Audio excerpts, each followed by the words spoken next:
I looked like an alien on screen for about 30 seconds, so we're going to give it a second to stabilize. Hope everybody's doing good out there tonight. Everybody on Twitter, on YouTube, appreciate you guys joining us. And just want to say, welcome to the Hangout. We're gonna kind of go live here for a second. We got our buddy Sam Holman from Wisconsin Sports Heroics. We got Jacob from Packernet Podcast. And we're just going to kind of touch on camp today, give you a little update on the fly here. There's really not much structure at all, but just wanted to, like I said, kind of talk about what's going on. But Sam, what's your day been like today, man? It's been going well. I've been working on a new piece for Wisconsin Sports Heroics about a blitz that Joe Barry rolled out on Family Night. So kind of getting into the details of that and kind of breaking it down is pretty fun. I'm looking forward to putting that out. I like it. A little teaser there. I like it. I'm digging it. What about you, Jacob? What you been doing today? You've been running all over the place, ain't you? Man, I've been fighting the tech gods and the internet demons and the Comcast conglomerate, but I've got them beat. I figured it out. Apparently, you guys can see me, so there you go. I figured it out. Well, let's do this. Obviously, this is sharing on Sam's page too. Everything looks good there, right, Sam? So we're good to go. Let's do this. Let's pull up a couple tweets here and just kind of get updated on what happened today. I'm going to share this screen. So right here, you got Rob Demoski on Twitter. He said the Packer roster moves are official.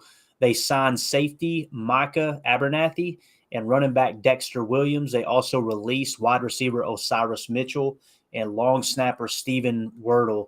And I know Jacob's probably going to take a little victory lap here, because the other day I said, I don't know, man, I'd probably take Wordle over Coco at this point. He's a little bit more experienced, and lo and behold, the podcast hadn't even uploaded yet, and Wordle's gone, right? But I know they worked out some long snappers too. It sounds like at least one, from what I understand, but they didn't get signed yet. What do you guys think about those signings, man? Do you think Dexter Williams can take over that number 3 spot, or is this just a camp body? What do you think, Sam? I'm kind of the opinion that Dexter is just a camp body. I mean, they kind of already tried out what he could do. It feels like they're just bringing him in, so he can contribute quickly, right? He already kind of knows the playbook. He can just get in there, provide them with another body for the preseason. I think that, Kylan Hill and some of those other guys, even Tyler Goodson, probably have a leg up on him. Gotcha. What about you, Jacob? You think he's got a shot or no? I mean, what's your words too? Ryan's listening to this. All right? I was going to say, yeah, obviously Ryan is so happy he gets to make his Dexter mac and cheese or whatever it was that was in his cookbook. I don't want to sit here and say that they see nothing or no prospect in him. Otherwise, they wouldn't bring him in. But it is more shocking to me that I thought they were very established with Baylor, with Goodson, even with Taylor, and a few of the other guys, that it's odd to me that they would bring him in. I would have thought that maybe they would have brought in a wide receiver or some offensive linemen more. And I think they actually did work out a few other guys in those positions. But I like Dexter Williams. We were talking about how he's a goody pick from 2019. So if it's possible that we could come around and he could come back and have actually any sort of career with us, it'd be cool. It'd be awesome. But yeah, absolutely. Yeah, I don't know, man. I'm a big Notre Dame guy. I love the traditional ties that Notre Dame has to Green Bay, and obviously with Curly Lambeau playing for Newt Rockne. And I remember when I became a Packer fan, I believe it was his name Tony Fisher. Am I thinking right? Yeah, that was the running back. Number 40. Yeah, I was actually my very first game, Packers Bears. Watched him score a touchdown on a little swing pass in the corner of the end zone there, where we were sitting in the corner of the end zone. Really cool story. Let me share this with you guys. This was awesome. Our first game, right? We're at Lambeau. It's hilarious. We're already off script, but I'm going to say it anyway. So first game at Lambeau, and I have lightened up a lot. The way I was raised, I was very, very, I was wound tighter than the nuts on a bridge, man. I'm telling you, I was just, anyway, we get there, and you're kind of raised to expect people to try to take from you and just do stupid stuff. You expect the worst. That's just kind of how we were raised. So I get to Lambeau, and me and my wife are sitting there. At the time, we're just dating. And these guys came up to me and said, "Hey, would you be willing to switch seats with us?" And I'm like, all right, here we go. Somebody's already going to try to cheat me out of something here, whatever. And I kind of told them nicely, no, I'm not interested. Go on. And they said, it's actually closer to the field. If you'll look down there. And these two women waved. Said our wives, we couldn't get tickets together, but if we switch seats or whatever, then we could sit together. And we were like, you know what? All right, yeah, let's do it. So we switched with it. And I told him before I walked off, I was like, listen, dude, if I go down here and these tickets ain't legit, I know exactly where you're at. I will be right back, I promise. You're getting the And roadhouse. sure enough, we go down there, bro, and we sit down, and we sit next to this little old couple. And long story short, he was at the Ice Bowl with his grandfather. And he sat there the entire pregame and just told me story after story about the Packers, and how long he's been there, how long they've been season ticket holders. By the end of the game, his wife and my wife were hugging, they were celebrating. It was the cool. It could not have went any better. But yeah, I'll never forget that. That was the same game where Tony Fisher scored that touchdown. But I love it. It's the little things, man, that made that trip so good. The other thing that stands out was there was a concession stand. Or what do you call it? A vendor, right? Walking around selling food. And he had a Chicago Bears stuffed animal tied to his ankle. So he drug it all over the stadium carrying those hot dogs, right? It was awesome, man. It was just a really cool rivalry. But anyway, I just thought that was cool. All right, let's go on to the next tweet here. This was Rob Domofsky. Tweeted this out earlier this morning. He said, Packers GM Brian Gutekunst wouldn't say whether David Bakhtiari or Elton Jenkins would remain on the PUP to start the season and therefore miss the first 4 games. But he did say, quote, they're both doing really well. Both have a shot to play early this season. Tell me, guys, what do you think? It's a very blanket statement, right? I mean, early, like I was telling Sam off the air, early could be week 5, right? So do you think Bach has a shot to start week 1? And we talked about this the other day with Tunyon's ACL, Sam. Let me start with that. When it comes to Elton's, how long has it been since Elton? Was that the one we were talking about, 9 months or? Yeah. I think the recovery time for athletes, from what I remember, is like 8 to 12 months. I'm not sure. Elton injured his ACL against the Vikings in the first game in Minneapolis. I can't remember exactly when that was. I want to say like October, maybe into November, somewhere in there. Because I think it was after the Cardinals game where Tunyon injured his ACL, and so yeah, it'd kind of be coming up on a similar time frame, maybe a little bit later. Yeah, I mean, I think there's a chance. Obviously, it'd be amazing if he could come back to the beginning of the season. I'm not gonna place any money on it yet, but I think there is a chance. Yeah. And obviously, we're not going to roll them out there against the Niners tomorrow, right, Jacob? But what do you think, man? Do you think we get those 2 guys back for week 1? Is there a shot there? Or how you feeling, man? Because it's funny. We've talked about this several times, but the closer you get to the season, it's like, okay, is this legit? Like, are we any closer yet? Mm-hmm. Man, honestly, I hope so, because I started camp off being pretty confident that our backups could hold their own. We saw what they did last year when in certain situations. I thought that getting Myers back would help us, but now I just feel like we still are patching it together, and we're really, reading between the lines, you see the stuff that Rodgers says, little comments. You even hear what the coaching says, where they're not opposed to bringing in veterans. To me, that says like, nah, we're not great. I would like if they both are there week 1, again, I have no problems. I got no worries, but I don't see that happening, unfortunately, at this moment, just the lack of time and the whole schedule. And we saw what happened to Bakhtiari multiple times when we forced this guy, back too quickly. And we're at the point now where it's his career. It's not just the next season we're talking about. I think we're talking about his career. If he messes this up again and he has another year where he can't work, I don't know, man. I'm a little nervous. I'll be honest. I'm a little nervous. Yeah, for me, I kind of feel like if he doesn't play this year, he's done. Whether they cut him Almost, or at least with the Packers, yeah. Yeah, and obviously he just got married. Probably made enough money to be set for life if he's smart with it. I'm sure he was. The only thing I've ever seen him spend money on, as far as in the social media eye, is just chugging those beers down at the Buck games, right? Yeah, and the golf cart. Yeah. I wonder if he and Rodgers have any business ventures together, and he could write that off on his taxes. That's the first thing I thought. If he could pull that off. But anyway, all right. Next tweet. This comes in from Andy Herman, and he said, not sure if Preston's getting some extra team rest off today, but Garvin's been with the ones. Rodgers fools everyone with a read option for a nice gain. Didn't see that one coming. All right, so I want to focus on this first part right here, guys. talking about Jonathan Garvin. To me, it seems like Jonathan Garvin has had an excellent camp, right? I think he's in that number 3 spot right now as far as, backup edge defender.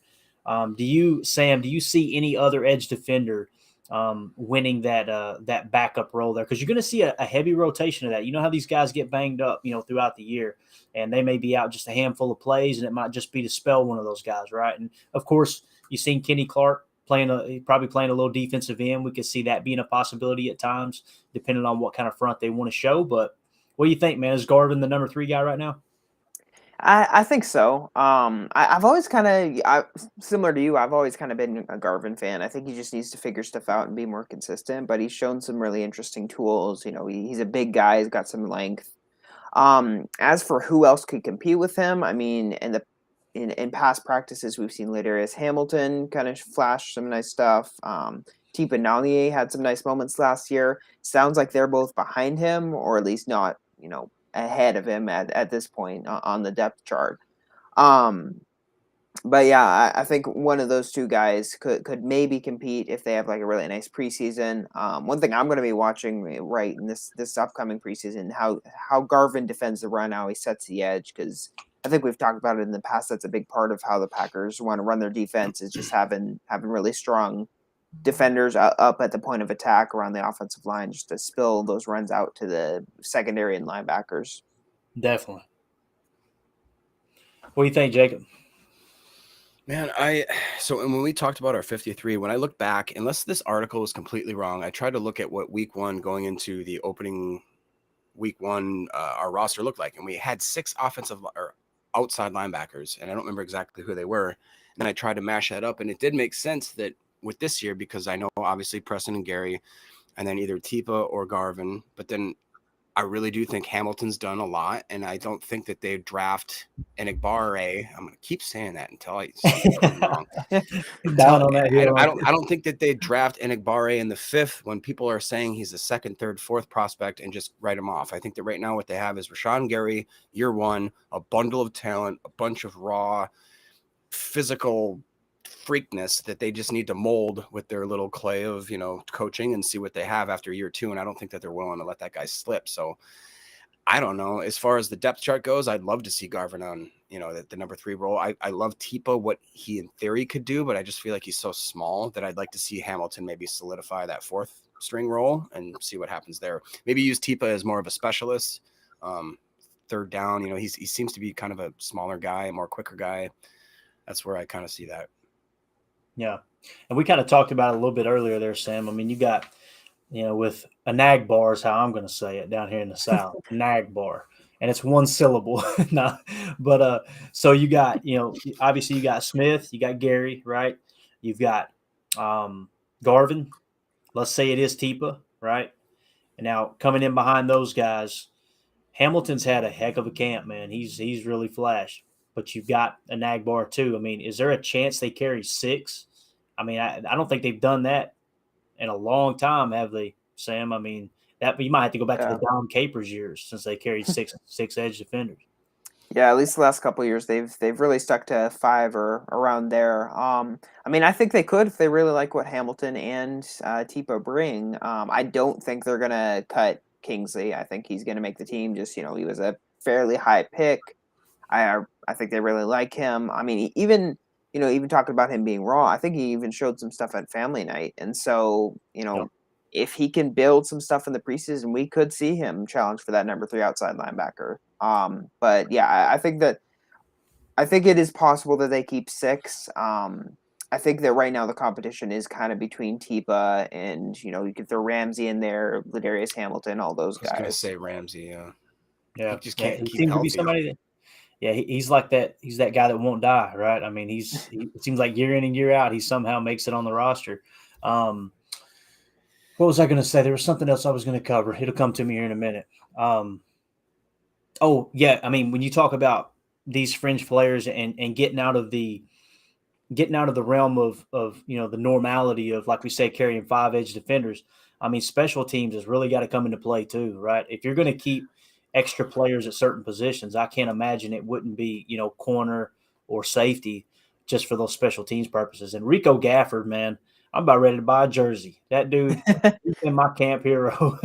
I just love his versatility, and he just seems to I don't know, show up every practice. So, all right, let's move on to the next tweet here. This came in from Rob Domofsky, and he said LaFleur pulled aside a big group after practice that appears to be those who won't play at San Francisco, meaning tomorrow. Rodgers, Dillon, Jones, Cobb, Lazard, Watkins, Jenkins, Bakhtiari, Lewis, Tunyon, Crosby, Alexander Stokes, Douglas, Gary, Campbell, Amos, Savage, Clark, Reed, Lowry, and Smith. So essentially, they're not going to play any starters whatsoever in this San Fran game. And this is very interesting to me because you're hearing, rumors, rumbles that Trey Lance is going to play, right? I mean, he's got to get on the football field at some point. We talked about offline there that, my gosh, I mean, the dude hasn't played a meaningful snap in so long other than them putting him in around the goal line and looking to try to run it in, right? So I know coming out of 49ers camp, I've been studying a little bit for the pod tomorrow to kind of preview this matchup. He's been as up and down as anybody. I mean, one day Trey Lance is the second coming of John Elway. The next day completed 4 of 25 passes. And it's like, what am I even watching here? So with that being said, all the starters out tomorrow, what would you say is the one or two positions that you're looking to kind of watch, Sam, in tomorrow's game? I mean, you got an opportunity to see the backups. These guys are fighting for roster spots. What's maybe one or two that stands out to you? Yeah, I mean, it's kind of cheating because I think he might be the only starter who plays, but Quay Walker, I'm really be interested to see, how much he plays, how he looks. Obviously, Trey Lance is super athletic. Maybe they use him as a QB spy, let him show off his athleticism a little bit. Other than that, I mean, we talked about the backup edge rushers. I'm really hoping Devonte Wyatt plays because it sounds like he was held out of practice. They were evaluating for him for a concussion today. So hopefully he's good to go. I would really love to see him on the field. I feel like I'm just sticking on defense here. That's kind of my brand, but the safeties, I'm really intrigued by how the competition shakes out. Vernon Scott, Sean Davis, Dallin Levitt. I mean, even Micah Abernathy you can throw in there, who they just recently signed. I'm really interested to see, who can stand out. Sounds like both Scott and Davis were having really good days earlier today, and so let's see if they can build on that. Yeah, we're sure going to see that tomorrow. I mean, they're going to be the starting safeties, right? You're going to have both of them playing there because they play obviously different safety positions. That's probably another thing that came into play. I mean, when you look at the depth chart a little bit thin at safety, they needed to get another body in. That's kind of what I think that signing was about today. But what do you think, Jacob, man? I know we're going to be doing the post-game show tomorrow night, but what certain position groups are you looking to watch tomorrow during the game?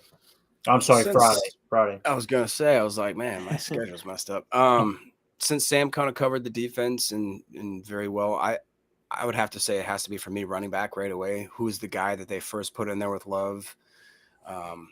Watch to see how they do the pass, blitz pickup, how they do end arounds, how they do all sorts of weird things that they like to use are two different, you have a Dillon type back and then you have the Jones type back. And I want to see how these backs compare to those two, if they're a hybrid of the two, what they do in the passing game, how they pick up blitzes.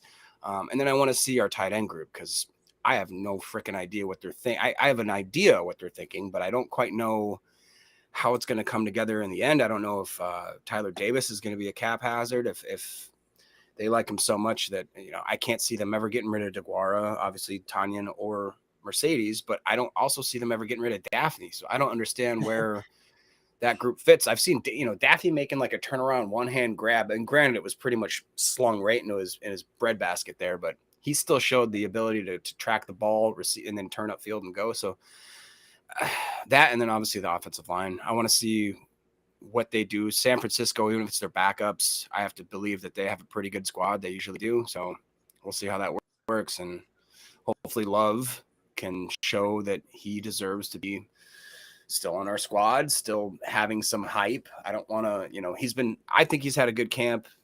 He's had some kind of a few steps back, but I think he's taken more steps forward. So I agree. And that's kind of how the quarterback position works, right? There's never Yeah, he just kind of stayed where he's at. It's one day he had a great day, the next day he had a horrible day. There's nothing Well, really. and if our defense is as good as they have been saying on, you know what I mean? Like, then Yeah. maybe we should cut our guys on offense a little slack. Maybe Jordan Love is actually really good going against one of the best defenses right now. You know what I'm saying? So Yeah. let's see how that works. That's a good point, man. Yeah, it's going to be fun to watch Love play. I mean, obviously, it's just Love and Etling, so I would imagine Love's at least going to play the first half, right? I mean, are they going to put Etling in for 3 quarters? I don't see that. So that's going to be exciting to see how he gels. And Romeo Dobbs, man, I want to see a healthy dose of him. I really do. I want to see what he can do. Obviously, it's they may play some of the starting defense, but I can't imagine you're going to see Bosa and those guys out there, So the offensive line is another story. Let's just go right down the line. You talked about Jordan Love. Let's talk about the running backs. I mean, when they kick off Friday night, I'm going to be looking at Goodson and Baylor, because I feel like those are the 2 guys that are fighting for that 3rd spot right now, unless Dexter comes in and he's just, phenomenal, right? But it does kind of feel like Taylor's the odd man out there, Also, it's weird. Yeah. I feel like he went just immediately. Yeah.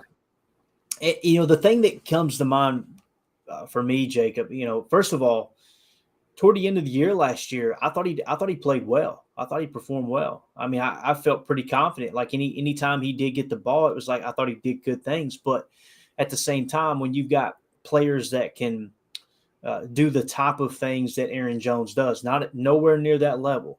But I mean, I think the thing that people don't talk about enough is it changes your whole approach to play calling when you don't have that versatile back that you probably remove 5% of your playbook from plays that's pre-snap motion that's normally Aaron Jones. If Aaron Jones is out and Taylor is your 3rd back, you're kind of screwed on that angle of the game plan. I don't know, it just kind of felt like that to me.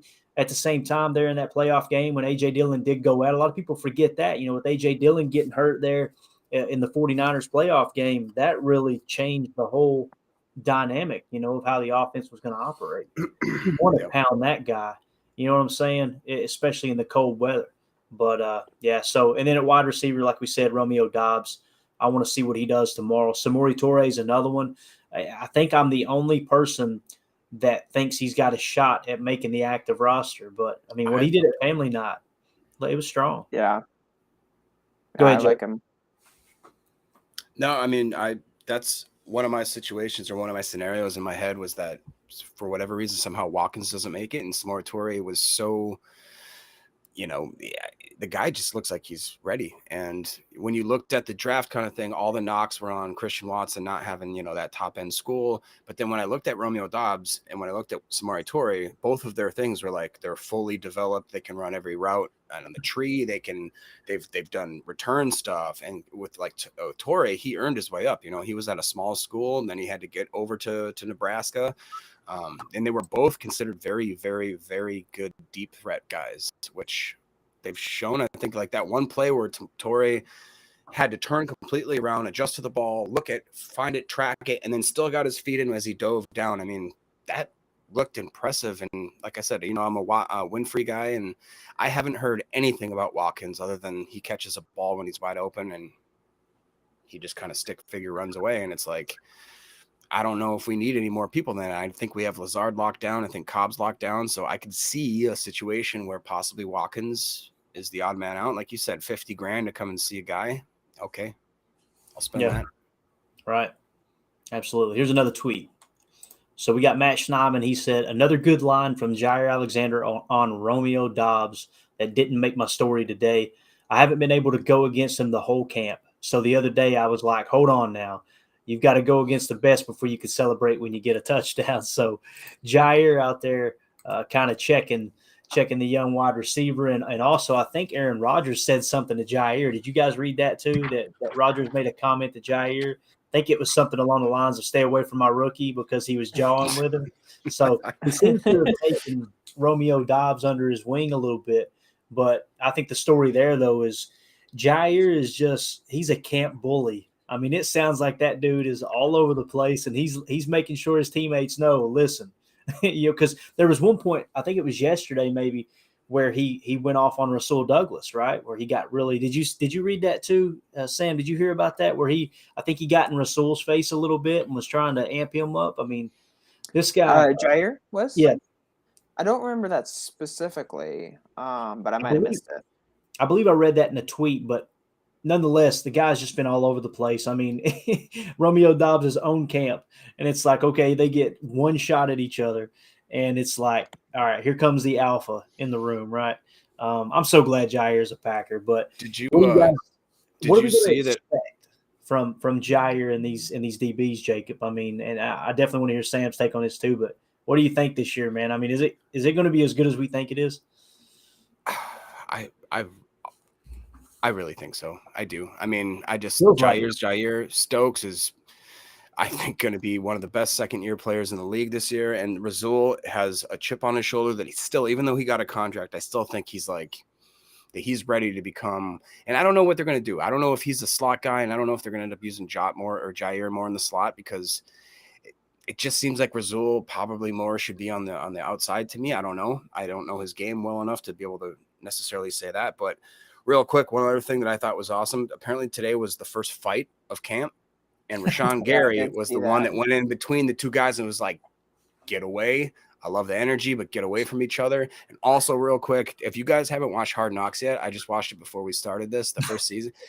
I'm sorry. I do like Dan Campbell, and now I miss Jamal Williams. So Yeah. I said said Jamal that appeared comes up. in. Yeah. And I wanted to call in to Packer After Dark because I feel like it'd be a great question for Ryan. Is would you like to see a Packers? What do you call it? What's the stupid show called that I just talked about?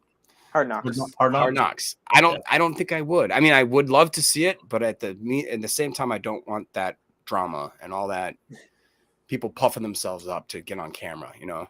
Yeah, the thing, I'm a geek, man. When I watch Hard Knocks or I watch what's the end season one that Amazon did? What was that one called, Sam? Do you All remember? or Nothing, I Yeah, think. All or Nothing. Dude, I find myself they're focused on the drama of the situation, the moment, and I find myself looking at the offices in the background, like, oh man, look at that draft board back there. Dude, look at the like I'm just weird like that. Just the facilities, right? But yeah, no, I mean with Jair, what do you Sam, there was a lot of talk in the offseason. He's going to play slot. He's going to play that star position. We'll tie this right into the Detroit Lions. I read earlier this year that the nickel defense was actually created by a defensive line or a Detroit Lions defensive coach. It was his idea to put the nickel back on the field, and they called that position the star position. And that's where that whole thing kind of emerged. So it's not so much as like, that's something that just came out of nowhere with the LA Rams a few years ago. Right. That terminology had been used for a long time. And I've been a Packer fan, a football fan for a long time, and I'd never heard it. But that was a really cool story tied in with the Detroit Lions. But we heard all offseason, Jair is going to play that star position. He's going to move around. He's going to be in the slot. And I don't want to put words in his mouth, but the vibe I got from Ryan was there's no reason why they would do that, right? To me, it feels like it's not going to happen. Do you agree? I mean, who's going to be playing the slot, do you think? Is it going to be Rasul? I think that it'll depend on the game plan. I think that Jair will be kind of used as a weapon to mess up what the offense is trying to do, and sometimes that'll mean that he goes into the slot. Like, against the Vikings week 1, I think he could shadow Justin Jefferson around, if he goes into the slot. Same with Cooper Kupp on the Rams, he could shadow him.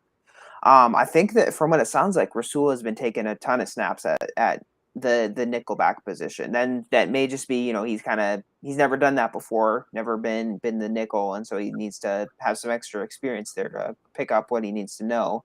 But still, I think it sounds like on, just excluding game plan, excluding opponent, it sounds like Rasul is going to be kind of their base nickel guy. Gotcha. I think that makes the most sense. I mean, the way that he played the ball last year, I think it really does. So, that's going to be kind of cool to see how that unfolds. As far as, going into the game, is there anything else you guys want to cover before we get out of here? Is there anything, or even, from camp today, did anything stand out to you guys that you want to chat about? Sam, you go first. If anything come to mind?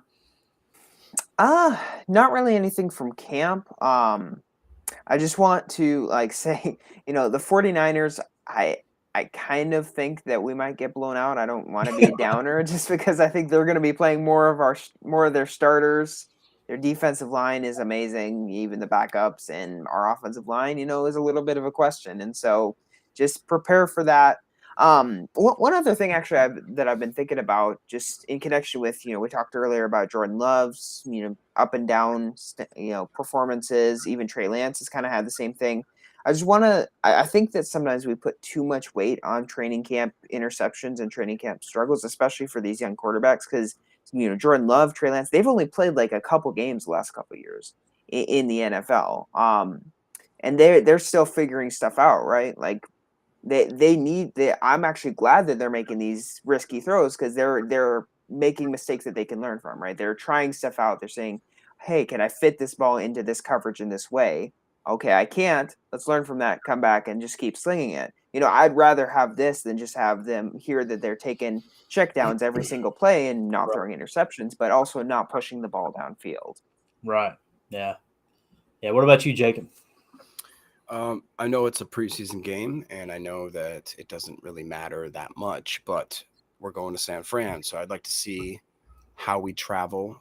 If LaFleur does any sort of weird special thing where we're not there 2 days before, if we're there one day before, if we're there the day of, then fly back the night. You know what I'm saying? Like, we had a very couple of games where I'm pretty sure that because our guys like to maybe go out on the town a couple times, I wonder how he starts the season in preseason with this is how it's going to be kind of thing, and sets the tone for the rest of the season. That's one thing I thought of. The other is if Trey Lance just goes out there and lays a you-know-what, do they then stop the Garoppolo thing from happening? And where along the lines are they in that situation? I don't quite know about his contract, if they've given him rights to go and search out a trade or an acquisition. But I think it'll be interesting, because if he does go out and play and he looks like hot trash against the 2s and 3s, then I think they start sweating a little bit. So that'll be interesting.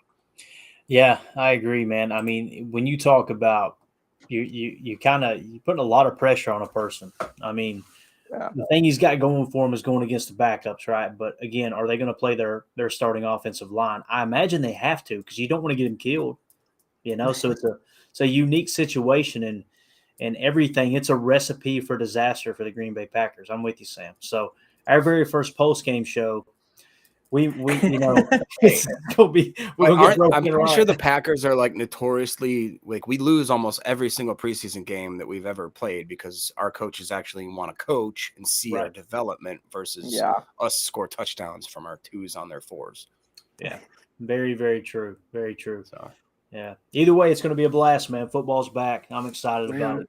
Yeah. Now, there is a game tomorrow night, though, right? Am I thinking right? There's a couple, I think. So here's what's crazy.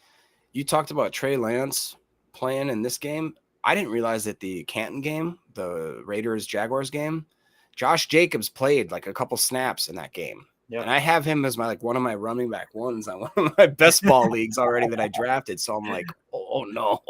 Yeah. That's dangerous right there, dude. That's very dangerous. Yeah, I don't know, man. Fantasy talk is when it comes to fantasy football, I'm not a big fan. I'm going to make you guys join. You guys are going to join a league, and you have to do it this year. I'm not a big fantasy football guy. Doesn't matter. I love the fact that it's gotten so many people engaged in football that otherwise probably wouldn't be. I think it's pulled a lot of college football fans over too that otherwise are just diehard college fans. But it's, I gotta be in the fantasy league this year, and they enjoy it. So, yeah. What about you, Sam? Are you a fantasy football guy? I've been getting into it the last couple of years. Last year I actually did my first fantasy football league with the Packers Without Borders guys. So I was able to. We should get them in on this. Let's go. Yeah, I was able to get runner up in that league, so I was pretty happy with that. But been getting in some more leagues this year as well. Nice. I think. So can I get you guys on camera real quick saying that you'll join my league? It's a PPR league. We're going to try to get 12 of us, as many Packernet podcast hosts as we can, and then we could reach out to Packers Without Borders or some of the other guys. I think it'd be great if we could get Ramage or one of those. That'd be awesome. What's hilarious is you say PPR and all this stuff, and it's like Chinese. I have no idea what you're talking about. It's points per reception. It's super easy. PPR. Okay, yeah, got it. Yeah, all caught up. So That's like Brett Favre learning what nickel defense is. What's Yeah. nickel defense? Why don't they just say that? it was awesome, man. It was, nickel. It said, it just means, 5 BBs. 5 is nickel, 5 BBs. Who cares? Why That's would what they just say that? God, I miss that era of football, but at the same time, I love how everything has become so detail oriented. Not that it wasn't back then, but today with the technology and all that, man, it's gonna be a blast. So this fantasy league, Jacob, that you're drafting me to, I feel like I'm signing up for war or something here. Like we're gonna draft the lineup, right? We're gonna draft the rosters. You don't have to set a lineup after that. Am I understanding correctly, or did you change your mind on that? Well, that was the plan, but the problem is I knew it. You changed your mind. The problem is that there's not really a great website out there that you could just have a televised draft where everybody can get in for a best ball draft. Because that's the big thing. We'd like to use Restream, maybe have the 12 of us on like a Brady Bunch style looking screen, give us each 60 seconds to pick your player. That was my vision for it and what I thought would be the easiest for you guys, because then you can, you draft, a team and you don't have to worry about waivers, starts and sits. You don't have to worry about injuries. What you got is what you did. So that's what it was. But going forward, there's a website called Sleeper, and there's also a couple websites that Tony, who's going to be possibly co-hosting, as well as Justin from our graphics department. We've got a couple other toes in the water with some possible sponsors. So if they end up being our sponsors, we'll probably try to use them for everything and anything we can do. A lot of that would be prop bets and stuff like that. But that being said, I think it'd be just fun if we got everybody together, did a draft. Don't take ourselves too seriously, but then everybody's show has content, because if you win that day, you can talk smack to Clayton, you can talk smack to JJ, you can talk smack to Sam, to Jake, to Mason, to all these guys, and you can just be like, how's that going this week? Just for 2 seconds on your show, and then go back to whatever you do. So I thought it'd be fun. And then I thought what would be better is if we maybe somehow got a donate. I'm still working it out in my head, but if we maybe played for charity or did donations or did a giveaway, something along those lines, where it wasn't about us, it's about us making content, and then the eventual prize goes to our fans or to the listeners. So I think that's a great idea, man. That would be really cool. Maybe I know one of the things we're gonna be doing another giveaway soon, and for anybody who's listening to this later or now, first of all, Brett, Brett says, "Sup, boys." Yeah, what's up, Brett? Thanks for joining us, man. I think that one of the things we're going to do is another giveaway. As soon as we give away our Monday Night Football tickets, we should be announcing that. I think we're going to do it if Ryan does a watch party for the Packers preseason game. We may give it away during it. If not, we may do it in the post-game show. But nonetheless, we're going to pick a winner this week. Man, there were some heavy hitters in there. Oh, my goodness. I got all of the entries entered. I think it was 540 total entries, right? But there's a couple of guys that made $500 donations to that GoFundMe and several $150. I mean, there's a ton of it. Was just, I was looking at like, man, these guys have really got it stacked in their favor. So we're going to spin the wheel live on the air and give that ticket away, that indoor club seat. It's going to be fun. But after that, we're going to do another giveaway. And I think it's cool to be able to attach it to a GoFundMe and help someone. Just, so that's what I was thinking. The whole team, let's kind of keep our, eyes and ears open. Okay. Is there anything out there that say, hey, if you find a GoFundMe, like, hey, this person needs help, raising money for this, then maybe we do a giveaway, similar to that, but it got out of hand quick with the donation. I was like, oh my gosh. I literally, it was like a full-time job trying to keep up with all the names. It was cool though. It was a really good problem to have. But what I'm going to do with the fantasy league, though, Jacob, since you crawfished on me, and now I've got to manage a roster, I'm going to pick a listener, and I'm going to do some scouting. I'm going to do some. This is the Mark Murphy, Brian Gutekunst's hire of Matt LaFleur here. I'm going to find the best fantasy football manager. That's a great opportunity for each host. You could just farm it out. Hey, I'm telling you, dude. And what I'm going to do, I'm going to be Jerry Jones. I'm going to say I'm Jerry Jones, owner of the Dallas Cowboys. And I'm going to have somebody else run it for me, man. And I'll just be the owner in the background, just kind of hanging out and occasionally poking my nose in there and screwing something up, probably, right? Whoever decides to run my team, I can't have the password because I'll have, 2 or 3 Michelob Ultras one night, get just enough soused to get in there and screw the lineup up, right? So that'll happen. But anyway, is there anything you guys want to share before we get out of here? I don't think so. All right. Well, I really appreciate you joining us. Like I said, it's a blast always getting on here talking ball, and appreciate, like I said, Brett. Thanks for dropping by, bro. And we'll do more of these, especially as the season goes along. We went a little bit longer than we expected, but Jacob, I guess he felt like it was necessary to share the news live on the air here that he did trick me into going into a normal fantasy football league. So, hey, Sam too. He's a word is bond. If you ain't cheating, you ain't trying, right? That's the way it works. You gotta do what you gotta do. But anyway, guys, thank you so much for your time. Thanks for everybody who tuned in. We really appreciate it. We'll be back soon. And again, this is, like I said, Sam from Wisconsin Sports Heroics, Jacob from Packernet Podcast. He's going to be doing a fantasy football podcast here real soon. Definitely keep your eyes and ears to the trail for that for sure. And we'll be back tomorrow with Packers Total Access. And yeah, everybody have a great night. Thanks for tuning in. Yeah.